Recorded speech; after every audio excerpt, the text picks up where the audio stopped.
네, 이번 시간은 뉴스엔 파워 인터뷰 코너입니다. 구부 능선을 넘은 검수완박 입법과 함께 본격적인 청문 전국이 시작되면서 국회 긴장도가 최고조에 달하고 있습니다. 이런 가운데 북한의 핵 위협이 높아짐에 따라 한반도 긴장 수위 또한 고조되고 있는데요.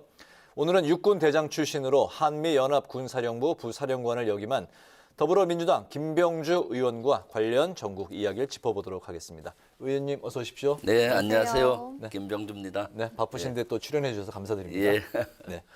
그 검수완박 입법 내일 그 완성을 이제 앞두고 있는데 검찰청법 개정안을 처리한 지난 본회의 참 그 시끄러웠지 않습니까? 네. 내일이 아마 더 혼란스러울 것으로 예상이 되고 있는데요. 형사소송법 개정안 본회의 통과를 앞두고 있고 또 국무회의 또 공포도 걸려 있는 그런 상황인데 그 민주당의 그 어떤 전략이 있는지 그 전략 상황을 한번 들어보고 싶고요. 국민의힘은 대통령 거부권 행사를 지금 이제 그 압박을 하면서 여론전에 또 힘썼고 있는데 그 민주당 상황 한번 그 들어보고 싶습니다. 예. 내일은 아마 역사적인 날일 것 같습니다. 네. 저는 뭐 검수완박보다는 검찰 정상화라는 단어를 쓰고 싶고요. 내일 이제 마지막 퍼즐이 맞춰진다고 봅니다. 네. 본회의에서 형사소송법이 통과가 되게 되면은 국무회의를 거치면은 이제 검찰 정상화가 이루어질 수 있는 큰 토대가 마련되겠죠. 근데 내일 아마 국민의힘은 지난번처럼 아주 극렬하게 여러 가지 수단을 써서 반대를 하리라고 봅니다. 하지만은 이 검찰 정상화와 관련된 두 가지 법, 이것은 여야가 합의했던 사항이지 않습니까? 네. 여야 원내대표가 의총에서 추인을 받아서 국회의장 중재하에 네. 합의했던 거고, 사실 국회의장이 서명을 내서 같이 합의했던 것은 찾아보기 어려울 정도로 아주 드문 것입니다. 이것을 국민의힘이 지금 갑자기 파기를 했잖아요. 그럼에도 불구하고 그렇게 파기함으로써 민주주의 가치라든가 국회의 어떤 를 폄하했다고 보죠. 그래서 내일 저는 무사히 잘 통과되리라고 보고 우리 당에서도 그런 의지가 아주 강합니다. 네. 검수완박 법안이 의원님께서는 어떻게 부르신다고요? 검찰 정상화. 정상화 법안이 예. 그 내일은 꼭 잘 통과되리라고 원만하게 봅니다. 통과될 거로 예. 낙관하고 계시는군요. 네. 알겠습니다. 왜냐하면 국민들의 민주주의 가치가 훼손되기를 싫어하죠. 그러니까 예. 그럼 그 소위 어쨌든 이른바 이 검수완박으로 많이 불리고 있는 이 법안과 함께 지금 청문회가 이제 본격적으로 열리고 있는데 국회 국방위원이신데 예. 그 관련된 또 후보자 청문회가 이종섭 국방장관 후보자 청문회가 이제 모레 열리지 않습니까? 예. 의원님하고 그 육사 40기 동기이신가요? 네, 그렇습니다. 네, 너무나 잘 아시는 사이일 텐데 부담은 혹시 없으신지 또 이 후보자에 대한 평가는 어떠신지 궁금한데요. 예. 이종섭 장관 후보자는 육사 동기다 보니까 사실 인간적인 부담은 사실 있죠. 왜냐하면 오랫동안 같이 근무를 했고 잘 알기 때문에요. 군인 이종섭은 아주 잘 했습니다. 그렇지만 저는 국방부 장관은 그야말로 군인과 또 다른 관점이잖아요. 아주 국방부 장관은 지금 시점에서 무엇보다도 중요한 역할과 임무를 띠고 있지 않습니까? 지금 안보적으로 위기 상황으로 치달리고 있고 또 안보의 영역이 지금 새로운 패러다임으로 확대되고 있습니다. 전통적인 안보에서 코로나와 같은 전염병 또는 기후 위기 또 여러 가지 테러, 사이버 공격까지 이렇게 안보가 확장되는 이런 역할을 시기에 국방부 장관은 아주 중요하다고 봅니다. 그래서 이것은 공사 구분을 해야 되겠죠. 그래서 엄정한 기준으로 국민의 눈높이에 맞게 도덕성도 검증하고 실제 그런 능력이 있는지 철저히 검증을 할 예정입니다. 네.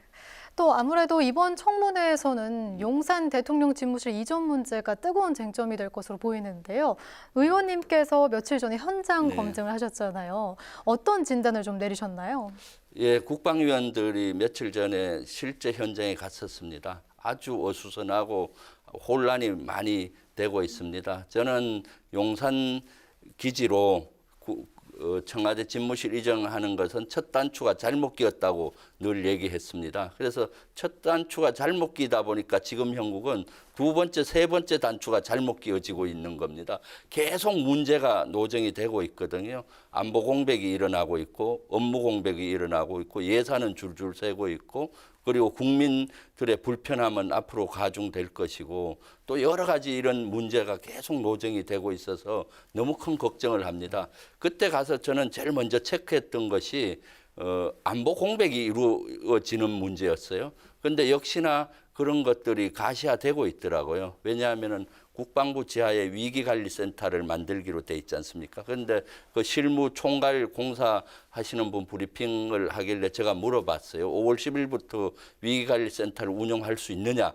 모든 시스템이 갖추어질 수 있느냐 했더니 그분 답변은 현재 청와대에 있는 위기관리센터의 수준으로 가려면은 6월 말일 정도 돼야 된다. 왜냐하면 지금 반도체 대란이 일어나서 부품 수급이 안 되기 때문에 그래서 현재 청와대에 있는 위기관리센터도 운영을 하고 국방부 청와대에 있는 국방부 밑에 있는 위기관리센터도 운영을 해야 된다는 그런 것도 하고요. 그다음에 이제 대공방어라든가 이런 것도 아직 제대로 미비하고요.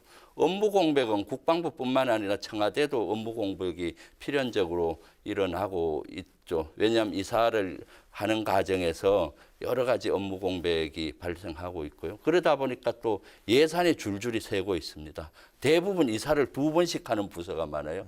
대통령 당선인께서도 5월 10일부터 들어가야 되는데 그 국방부 장관이 있는 2층이나 3층에 들어가야 되는데 거기는 연합훈련 때문에 리모델링을 못했습니다. 그래서 임시로 5층을 리모델링을 하고 이동했다가 또 그 2층, 3층을 리모델링하고 또 들어가야 되니까 5층에 리모델링 하는데 방탄유리라든가 다 갖춰야 되잖아요. 그러니까 이중으로 하니까 예산이 줄줄이 새는 거죠.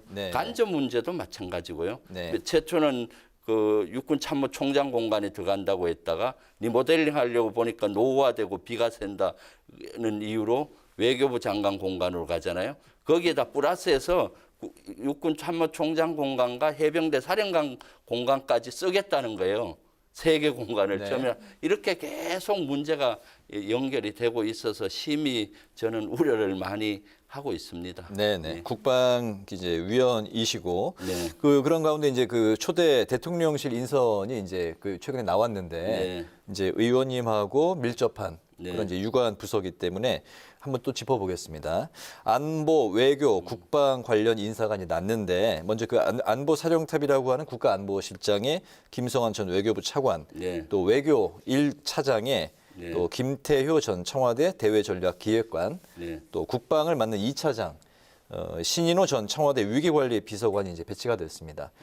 그 대북 강경 노선이 예상이 된다 이런 이제 해석들이 나오고 있습니다. 그 인선에 대해서 어떻게 평가하십니까? 대북 강경이 지속될 확률이 많죠. 저는 편협된 어떤 정책을 폈던 분들 또 편협된 사고를 가지신 분이 그 인선이 됨으로써 저는 심히 우려합니다. 10년 전 이명박 정부의 안보실의 재판이다. 이렇게 평가하고 싶어요. 김성한 안보실장 같은 경우는 어떻습니까? 윤석열 당선인하고 초등학교 동창이잖아요. 50년 지기. 그리고 사실 외교부 차관 외에는 행정적인 경험이 없습니다. 그러니까 안보는 이론과 실제가 대단히 중요한데 그야말로 우리 안보를 총괄할 수 있는 능력이 있느냐라는 의문을 가질 수가 있고요. 김태호 특히 제1 그 안보실 1차장 같은 경우는 논란의 중심에 서 있는 인물이죠. 이명박 정부 시절에 외교 안보의 실세였습니다. 안보실에서. 그때 여러 가지 논란이 많았죠. 또 실패한 정책을 많이 했고요. 예를 들면 비핵 개방 3천을 해서 북한하고 비핵화하는 데 있어서 비핵 개방 3천 정책이 실패했잖아요. 이것은 박근혜 정부에서도 비판을 받았던 정책입니다. 그럴 뿐만 아니라 친미 친일적인 인사라서 예를 들면 일본 유사시에 자위대가 들어올 수 있다라는 걸 옹호하고 또 지소미아에 대한 정보에 대한 협정을 비밀 밀실에서 했다는 논란이 많이 있었고요. 그래서 이런 논란의 중심에 있었던 사람이 안보실 1처장에 간다는 것은 저는 심히 우려가 되고 있습니다. 네. 신인호 2차장도 마찬가지 박근혜 정부 때 세월호 사태가 일어났을 당시 국가위기 비서관을 했습니다. 그러니까 그 당시 세월호는 그야말로 위기 관리를 못한 전형적인 거잖아요. 이러한 것들을 실패했던 분을 다시 기용하는 것은 국민의 눈높이에도 안 맞을 뿐만 아니라 앞으로 안보 정책에도 심히 우려가 되고 있습니다. 네. 이런 가운데 북한의 위협 수위가 높아져 가고 있습니다. 최근 치러진 역대급 열병식에서 대남 타격용인 전술 미사일부터 대륙간 탄도미사일인 ICBM까지 전술 전략 무기가 대거 등장을 했어요. 북한의 군사력 현재 어느 수준으로 우리가 좀 판단을 해봐야 될까요? 네, 저는 북한의 군사력 중에 특히 비대칭 전력, 핵과 미사일의 위협은 점점 우리에게 실제적인 위협으로 다가오고 있다. 대단한 위협이기 때문에 어떻게든 비핵화를 위한 노력을 가일층해야 되겠다라는 생각을 했습니다. 그리고 이번에 열병식 때 보시면 알겠지만은 이번 열병식을 유심히 관찰해 보면은 북한의 정책이나 전략을 읽을 수가 있습니다. 특히 이번에는 역대급 2만 명 이상이 참가하고 핵 추진하는 각종 미사일, ICBM을 비롯해서 SLBM이 선보였잖아요. 그러면서도 저는 의미 있게 봤던 지점이 김정은 국무위원장이 하얀 예복 있잖아요. 군복, 원수복이라고 하죠. 원수계급장을 달고 나왔습니다. 그동안은 양복이나 인민복을 입고 나왔는데 군복을 입고 나왔다는 의미는 앞으로 강대강으로 가겠다는 메시지로 보여지고요. 그다음에 본인이 또 여러 가지 연설을 통해서 메시지를 낸 것은 중에서 핵에 대한 메시지, 핵 전략을 정확히 얘기했는데 심히 우려되는 지점이 많습니다. 핵은 사실은 전쟁이 나더라도 최후의 수단으로 통상 쓰는 것으로 돼 있었는데 핵 수단의 순위를 낮춘 겁니다. 그러니까 자신들의 기본 이익이 침탈이 될 경우는 핵을 선제 사용할 수 있다라고 얘기했잖아요. 이것은 뭔가 하면 평시에도 핵을 쓸 수 있다라는 거니까 기준을 확 낮춘 겁니다. 이것은 대단히 우려되는 지점이고 우리가 주목해야 되는 그런 지점입니다. 그리고 이런 핵 투발에 대한 미사일도 점점 고도화되고 있고요. 북한은 김정은 이제 국무위원장이 말씀하신 대로 핵을 최후가 아닌 선제 사용 가능성을 열어두는 그런 의지를 이제 최근에 이제 피력을 했습니다.